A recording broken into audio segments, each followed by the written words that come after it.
Bonjour à tous, dans la paix du Christ. Aujourd'hui, je vais vous enseigner l'armure du chrétien et ses 158 armes. Ces connaissances vous seront données sous forme de 7 leçons. Première leçon, la puissance du Verbe.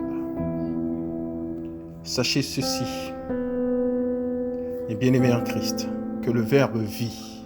Pour bien comprendre cela, je vous invite à lire dans les Saintes Écritures, Jean, chapitre 1er, du premier verset au verset 18. Maintenant que vous avez lu ce passage, je présume que vous avez bien compris que le Verbe a la puissance de se matérialiser. Pour cela, je vous invite à avoir une attitude nouvelle et d'utiliser dorénavant votre langue pour construire et non pour déconstruire.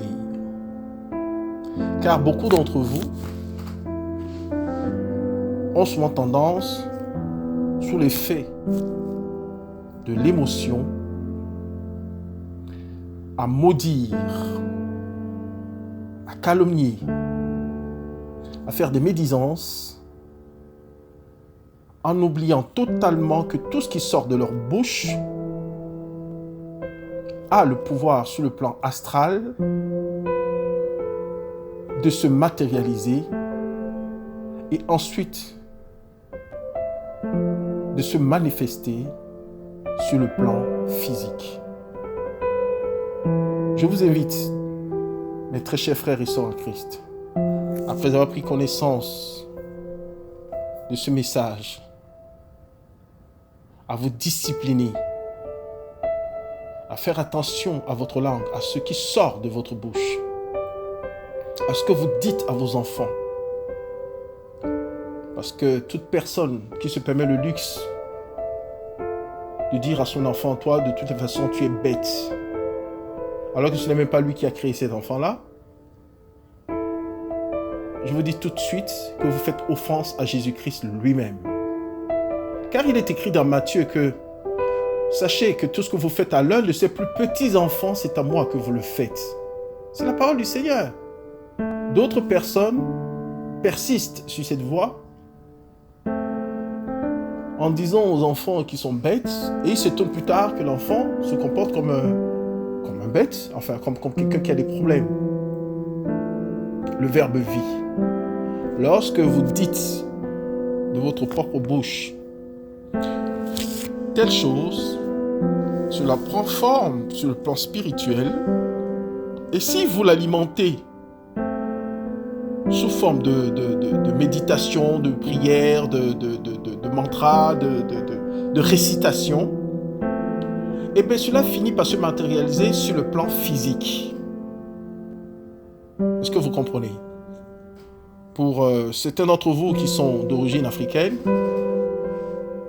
vous devez savoir tout de suite que quand vous allez voir, ou quand vos parents, ou je ne sais qui, vont voir les sorciers, les sorcières, qu'est-ce qu'ils constatent? Vous constatez que le sorcier fait des incantations, n'est-ce pas? Avec sa bouche, il invoque des esprits de mort, il invoque des ceci, des cela. Vous comprenez? Alors ces incantations, effectivement, c'est quoi à votre avis? C'est le Verbe qu'il utilise, mais de façon négative, pour mobiliser des forces de ténèbres afin d'obtenir la satisfaction de sa demande. Mais vous qui êtes chrétiens, qu'est-ce que le Christ nous a enseigné? D'utiliser notre Verbe à travers la prière pour recevoir